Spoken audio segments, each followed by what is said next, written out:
بسم اللہ الرحمن الرحیم۔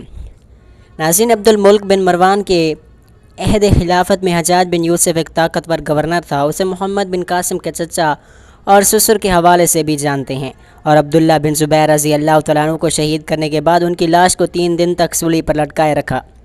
حجاج نے کعبہ کی حرمت کو نقصان پہنچایا اور اس کے علاوہ ہزاروں معصوم لوگوں کو قتل کیا، جس کی قید میں ایک اندازے کے مطابق 1,20,000 مرد اور عورتیں قید تھیں، اور ان میں 14,000 ایسی عورتیں تھیں جن کے جسم پر لباس نہیں تھا، اور یہ قیدی جس 4 دیواری میں قید تھیں اس کی چھت نہیں تھی۔ جب کوئی قیدی گرمی سے بچنے کے لیے اپنے ہاتھ سے اپنے چہرے پر سایہ بتاتا تو زندان کے محافظ اس کو پتھر مارتے تھے، لیکن حجاج کی زندگی میں ایک ایسا واقعہ ہوا جس نے اس کے غرور کے پتلے کو زمین پر دے مارا۔ اور اس زمانے میں بنو امیہ کے تحت ایسی جگہ پر ایک بیٹی تھی جس کا نام ہندہ تھا، اور جو اپنے حسن و جمال میں کہا جاتا تھا کہ پورے ملک میں اس جیسی خوبصورت عورت نہ تھی۔ جب حجاج نے اس لڑکی کی تعریف سنی تو اس کے دل میں اس لڑکی کو دیکھنے کا اشتیاق پیدا ہوا۔ اس نے اپنے کارکندوں کی مدد سے ہندہ سے ملاقات کی صورت پیدا کر لی۔ جب حجاج کی نظر ہندہ کے چہرے پر پڑی تو اس کا عاشق ہو گیا۔ جہاں دیکھتا اسے اپنی محبوبہ ہندہ کا چہرہ نظر آتا، چنانچہ حجاج نے اسے حاصل کرنے کی کوشش شروع کر دی۔ جدوجہد کے بعد اس کا نکاح ہو گیا، اور حجاج ہندہ کی ہر طرح سے عزت کرتا اور ہر طرح سے اس کی خوشی حاصل کرنے میں لگا رہتا، لیکن ہندہ کا دل حجاج کی طرف مائل نہ ہوا اور وہ اس سے دور رہنے لگی۔ حجاج کے اس رویے سے ہندہ ہمیشہ رنجیدہ رہنے لگی اور حجاج کو اپنے لیے ایک مصیبت خیال کرنے لگی۔ ادھر حجاج اسے ہر وقت رنجیدہ دیکھ کر اور زیادہ سختی سے پیش آنے لگا۔ جب حجاج کا دل ہندہ سے بالکل اتر گیا تو اس نے انتہائی غصے کے ساتھ عبداللہ بن طاہر کے ذریعے 2 لاکھ درہم ہندہ کے پاس بھیجے اور کہلوا بھیجا کہ میں نے تجھے طلاق دی، تیرے مہر کے 2 لاکھ درہم تجھے بھجوا رہا ہوں، آج اب جہاں تیرا جی چاہے چلی جا۔ ہندہ نے صرف اپنے حسن و جمال پر نازاں تھی بلکہ اپنے سوجھ بوجھ میں بھی یکتا تھی۔ اس نے پیغام لانے والے سے کہا کہ مبارک ہو، تو نے مجھے ایک ایسی خوشخبری سنائی کہ میں اس پر جتنی خوشی مناؤں کم ہے۔ میں اس ظالم اور خونخوار انسان کی قید سے آزاد ہو گئی ہوں۔ یہ 2 لاکھ درہم جو میرے لیے بھیجے ہیں، اس خوشخبری سنانے کے عوض میں تجھے دیتی ہوں، یہ میری طرف سے تیرا انعام ہے۔ ہندہ اس محل کو چھوڑ کر اپنے گھر چلی گئی، اور ایسا ہوا کہ کچھ دن کے بعد خلیفہ عبد الملک بن مروان نے ہندہ سے نکاح کا پیغام بھیجا۔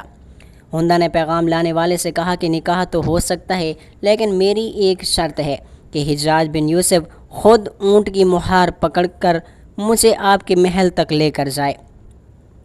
خلیفہ نے حجاج کو یہ حکم دیا تو وہ دم بخود رہ گیا، مگر اس کی کیا مجال تھی کہ جو اللہ کے خلیفہ کے حکم کی نافرمانی کرتا۔ حجاج وہاں سے روانہ ہو کر ہندہ کے مکان پر آیا، اور ہندہ اس کی سہیلی نے جب اسے دیکھا تو حجاج اپنی پوری یوشاک کے ساتھ ہندہ کے محل کے قریب آیا اور ساربانوں کی طرح اونٹ کی مہار پکڑ کر پیدل چلنے لگا۔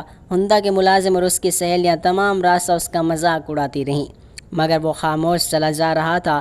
جب شاہی محل قریب آیا تو ہندہ نے اپنی سواری پر سے ایک سونے کا سکہ جان بوجھ کر زمین پر گرا دیا اور حجاج کو آواز دی، کہا کہ ہمارا ایک چاندی کا سکہ زمین پر گر گیا ہے، ذرا اٹھا دو۔ تو حجاج نے جب جھک کر سکہ اٹھایا تو چاندی کا نہیں بلکہ سونے کا تھا۔ بولا، حضور یہ چاندی کا سکہ نہیں ہے بلکہ سونے کا سکہ ہے۔ ہندہ مسکرا کر بولی، یہ تیری قسمت ہے کہ تیرے ہاتھ سے چاندی کا سکہ گر گیا، لیکن بعد میں وہ سکہ سونے کا بن گیا۔ آپ حجاج بن یوسف کے نام اور شخصیت سے یقیناً واقف ہوں گے۔ اس شخصیت کو عبد الملک نے مکہ مدینہ کا گورنر مقرر کیا تھا، اور اپنے بھائی بشر کی موت کے بعد اسے عراق بھیج دیا، جہاں سے وہ کوفہ میں داخل ہوا، اور ان ایام میں 20 سال حجاج نے کوفہ میں بیٹھ کر زبردست حکومت کی۔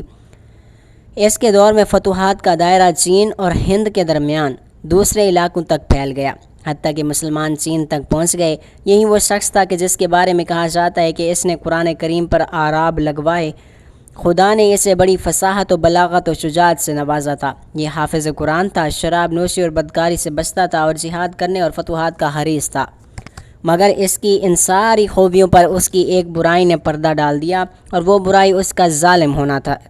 تمام خوبیوں کے باوجود بہت بڑا ظالم تھا۔ اس نے اپنی زندگی میں خونخوار اور درندے کا روپ اختیار کر لیا تھا۔ ایک طرف اس کے دور کے نامور مجاہدین فتیبہ بن مسلم، محمد بن قاسم، موسیٰ بن نصیر کفر کو مٹانے میں بیکار تھے، اور دوسری طرف وہ خود خدا کے بندوں اور اولیاء علماء کے خون سے ہولی کھیل رہا تھا۔ تاریخ کے مطابق حجاز بن یوسف نے 1,20,000 انسانوں کو قتل کیا، اور اس کے جیل خانوں میں ایک دن میں 80,000 ہزار قیدی وقت گزارتے تھے، جن میں 30,000 عورتیں ہوتی تھیں، اور ان میں 40,000 ایسی عورتیں تھیں جن کے جسم پاس نہیں تھا۔ یہ قیدی ایک ہی چار دیواری میں قید تھے، اور قید خانے کی چھت بھی نہیں تھی۔ یہ شاید پوری تاریخ کا ایک ہولناک اور شرمناک واقعہ ہوگا جس میں اس طرح عورتوں کو برہنہ کر کے ان کی تذلیل کی گئی، اور ان کو ویسے ہی برہنہ مردوں کے ساتھ قید کر دیا گیا۔ ناظرین گرامی، جب کوئی برہنہ عورت گرمی سے بچنے کے لیے اپنے ہاتھ سے اپنے چہرے کا سایہ بناتی تو زندان کے سپاہی اس کو پتھر مارتے، اور ظلم کی حد تو یہ کہ انہیں جو کی روٹی میں ریت ملا کر کھانا دیا جاتا تھا، اور پینے کے لیے گندا پانی مہیا کیا جاتا تھا۔ یہی وہ ظالم شخص تھا جس نے کعبہ پر حملہ کر کے خوبصورتی کی مکان پر حملہ کی پہل کی۔ واقعے کے ٹھیک 8 سال بعد یعنی 72 ہجری میں، جب میں عبد الملک بن مروان حکمران تھا اور حجاز کے مقدس میں حضرت عبداللہ بن زبیر رضی اللہ تعالیٰ عنہ کی حکومت تھی، تب ایک لشکر حجاج بن یوسف کی قیادت میں مکہ پر حملہ آور ہوا۔ عبد الملک نے کئی لوگوں کو مکہ پر حملہ کرنے اور حجاز پر قبضہ کرنے کو کہا تھا، مگر سب نے حرم شریف کو جنگ اور حدل کا مرکز بنانے سے انکار کر دیا۔ لیکن حجاج بن یوسف، جو کہ انتہائی ظالم و جابر فطرت کا انسان تھا، اس کے دامن پر بہت سے صحابہ کے خون کے چھینٹے تھے، اس نے اس حکم کو قبول کر لیا اور مکہ پر حملہ آور ہو گیا۔ یہ رمضان المبارک کے مہینے میں جب آپ کھیتوں سے بھی یہاں مسلمان عبادت کے لیے آ جاتے ہیں، تب حجاز نے مکہ کا محاصرہ کر لیا اور سنگ باری شروع کر دی۔ پتھروں کی بارش اس قدر زبردست تھی کہ لوگ اپنے سر بچانا مشکل ہو گیا۔ وہ مکہ چھوڑ کر بھاگنے لگے، یہاں تک کہ لوگوں کے پاس کھانے پینے کے لیے کچھ بھی نہ رہا، اور دانے دانے کو ترسنے لگے۔ سنگ باری کے دوران ایک بڑا پتھر خانہ کعبہ کی چھت پر آ گیا، جس سے کعبہ کی چھت گر گئی، اور اس وقت زبردست آسمانی بجلی کڑکی، جس سے لوگوں کے دل دہل گئے اور خوف کا ماحول بن گیا۔ طاقتور آواز کے ساتھ اس نے حجاج کی فوج کے کئی لوگوں کی موت ہو گئی۔ 3 دن تک مکہ اور آس پاس کے علاقوں میں اندھیرا چھایا رہا، مگر حجاج نے اپنے لوگوں کو بھروسہ دلایا کہ بجلی اور بادل ایک فطری معاملہ ہے، اس سے خوف زدہ ہونے کی ضرورت نہیں۔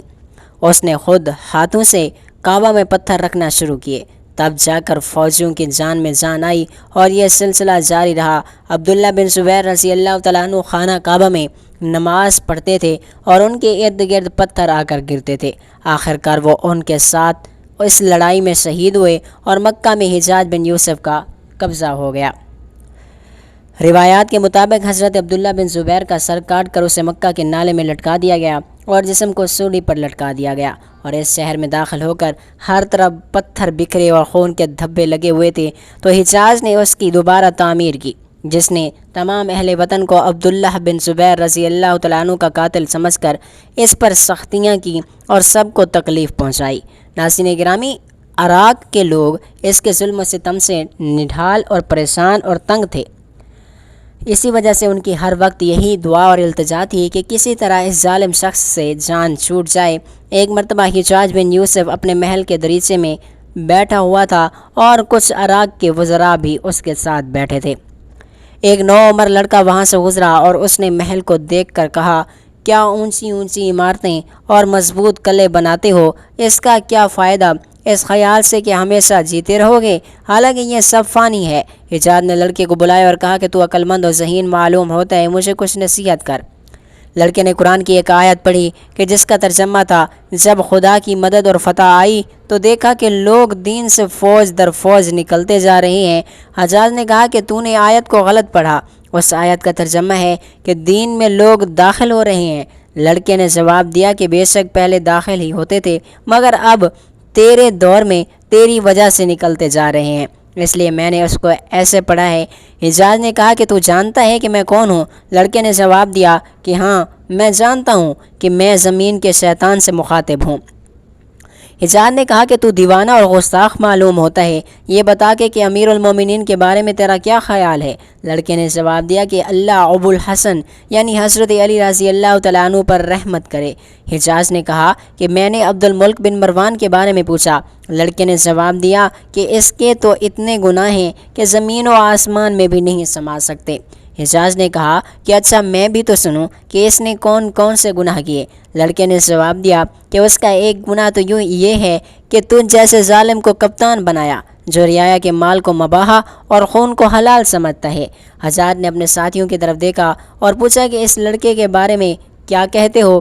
سب نے کہا کہ واجب القتل ہے کیونکہ یہ بہت بڑی جماعت سے الگ ہو گیا ہے۔ لڑکے نے جواب دیا کہ تم سے اچھے تو فرعون کے ساتھی تھے جنہوں نے کہا تھا کہ حضرت موسیٰ علیہ السلام اور ان کے بھائی کے قتل کے بارے میں جلدی نہ کرو، تم لوگ محض خوشامد کی وجہ سے بغیر سوچے سمجھے میرے قتل کا فتویٰ دے رہے ہو۔ حجاج نے سوچا کہ اس معصوم لڑکے کے قتل سے کہیں کوئی شورش برپا نہ ہو جائے، اس لیے اس کے قتل کا ارادہ ملتوی کیا اور اسے سزا دلانے کی بجائے نرمی سے کلام کیا اور کہا کہ لڑکے تمیز سے بات کر اور اپنی زبان کو قابو میں رکھ، جاؤ میں نے تیرے واسطے 4000 درہم کا حکم دیا ہے، جا اپنی ضرورتیں پوری کر۔ لڑکے نے جواب دیا کہ مجھے ان کی ضرورت نہیں، اللہ تیرا منہ سفید اور تختہ اونچا کرے۔ حجاج نے اپنے ساتھیوں سے پوچھا کہ اس کی بات کا مطلب سمجھتے ہو؟ سب نے کہا کہ نہیں، تو وہ خود کہنے لگا کہ اس نے مجھے بد دعا دی ہے کہ میرا منہ سفید ہو، یعنی موت کا وقت آئے اور مجھے سولی پر لٹکا دیا جائے۔ مورخین لکھتے ہیں کہ اپنے آخری وقت میں اس نے ایک نیک اور اللہ پاک کے برگزیدہ بندے اور تابعی کو ظالمانہ انداز سے قتل کر دیا تھا۔ انہیں قتل کرنے کے بعد حجاج پر ایک خوف سوار ہو گیا تھا، وہ نفسیاتی مریض بن گیا تھا اور اس کے ساتھ ساتھ حجاج کو وہ بیماری لگ گئی جیسے جنگ ہری کہا جاتا ہے۔ اس میں سخت ٹھنڈک کلیجے سے اٹھ کر سارے جسم پر چھا جاتی تھی، وہ کانپتا تھا، آگ سے بھرتی انگوٹھی اس کے پاس لائی جاتی تھی اور وہ اس قدر قریب رکھی جاتی تھی کہ اس کی کھال جل جاتی تھی مگر اسے احساس تک نہیں ہوتا تھا۔ حکیموں کو دکھانے پر انہوں نے بتایا کہ پیٹ میں سرطان ہے کہ ایک طبیب نے گوشت کا ٹکڑا لیا اور اسے دھاگے کے ساتھ باندھ کر حجاج کے حلق میں اتار دیا۔ تھوڑی دیر بعد دھاگے کو کھینچا تو اس گوشت کے ٹکڑے کے ساتھ بہت سے عجیب و نسل کے کیڑے چمٹے ہوئے تھے اور اتنی بدبو تھی جو پورے ایک مربع میل کے فاصلے پر پھیل گئی۔ درباری اور طبیب وہاں سے بھاگ نکلے۔ حجاج بولا تم کدھر جاتے ہو؟ علاج تو کر لو۔ حکیم بولا کہ تیری بیماری زمینی نہیں آسمانی ہے، اللہ سے پناہ مانگ۔ کہا جاتا ہے کہ وہ اس بیماری کی وجہ سے تڑپ تڑپ کر مر گیا اور آج اس کی قبر کا نشان تک نہیں ملتا۔ حجاج بن یوسف کی شخصیت تاریخ میں بیک وقت بے انتہا خوبیوں اور برائیوں کا ایک انوکھا مجموعہ تھی۔ جہاں اس کا ظلم تاریخ کا سیاہ ترین باب ہے، وہاں اس کی کچھ علمی اور انتظامی خدمات بھی نظر انداز نہیں کی جا سکتی۔ اس کا سب سے بڑا کارنامہ یہ سمجھا جاتا تھا کہ اس نے قرآن پاک پر آراب لگوائے، کیونکہ اس سے پہلے قرآن بغیر آراب کے پڑھا جاتا تھا، جس کی وجہ سے غیر عرب مسلمانوں کو درست تلاوت میں شدید دشواری ہوتی تھی۔ حجاز نے قرآن اور علماء کو جمع کر کے یہ کام مکمل کروایا تاکہ قرآن پاک کی تلاوت میں کوئی غلطی نہ ہو سکے۔ اس کے علاوہ وہ اپنے دور کا ایک بے مثال اور سحر انگیز خطیب تھا اور جب وہ بولتا تھا تو لوگ دنگ رہ جاتے تھے۔ کوفہ کی جامع مسجد میں دیا گیا اس کا پہلا خطبہ، جس میں اس نے کہا تھا کہ میں ایسے سر دیکھ چکا ہوں جو پک چکے ہیں اور ان کے کاٹنے کا وقت آ گیا ہے۔ عربی ادب کا ایک تاریخی خطبہ مانا جاتا تھا اور اس نے چوری ڈکیٹی اور بغاوتوں کا سختی سے ختم کر کے عراق میں امن و امان قائم کیا، جو اس وقت بد امنی کا گھر بن چکا تھا۔ امیہ کے خلیفہ عبد الملک بن مروان اور بعد میں ولید بن عبد الملک کے اس سب سے قریبی اور وفادار گورنر نے سلطنت اسلامیہ کی سرحدوں کو پھیلانے میں بھی اہم کردار ادا کیا۔ حجاج بن یوسف کے حکم پر ہی اس کے نوجوان بھتیجے اور داماد محمد بن قاسم نے سندھ کی طرف پیش قدمی کی، جس کے نتیجے میں برصغیر میں اسلام کا راستہ کھلا۔ جس طرح اس کے اہتمام پر فتیبہ بن مسلم نے مادر النہر یعنی بخارا اور سمرقند کے علاقوں کو فتح کیا اور چینی سرحدوں تک جا پہنچے، جبکہ مغرب یعنی شمالی افریقہ کے فتوحات کے پیچھے بھی حجاج کی مضبوط حکمت عملی اور فوجی مدد شامل تھی۔ حجاج کے ظلم و ستم کی داستانوں میں سے دردناک واقعہ مشہور تابعی اور عظیم عالم الدین حضرت سعید بن جبیر کا قتل ہے۔ انہوں نے حجاج کی ظالمانہ پالیسیوں کے خلاف عبد الرحمن بن اشعث کی بغاوت کا ساتھ دیا، جس کی وجہ سے انہیں گرفتار کر کے حجاج کے سامنے پیش کیا گیا۔ اس نے جلاد کو انہیں قتل کرنے کا حکم دیا تو حضرت سعید بن جبیر مسکرائے اور نہایت بہادری سے قرآن کی آیت تلاوت کرتے ہوئے آخری بد دعا دی کہ اے اللہ میرے بعد اس ظالم کو کسی اور کے اوپر مسلط نہ کرنا۔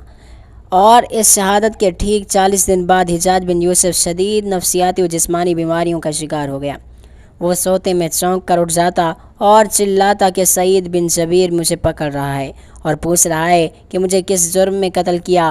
حجاج کی موت کے بعد اموی حکمرانوں کو ڈر تھا کہ جن لوگوں پر حجاج نے ظلم کیے ہیں وہ غصے میں اس کی لاش کو قبر سے نکال کر بے حرمتی کریں گے، چنانچہ اس کی قبر کو بالکل خفیہ رکھا گیا اور اس پر پانی بہا دیا گیا تاکہ زمین برابر ہو جائے اور کسی کو اس کا سراغ نہ مل سکے۔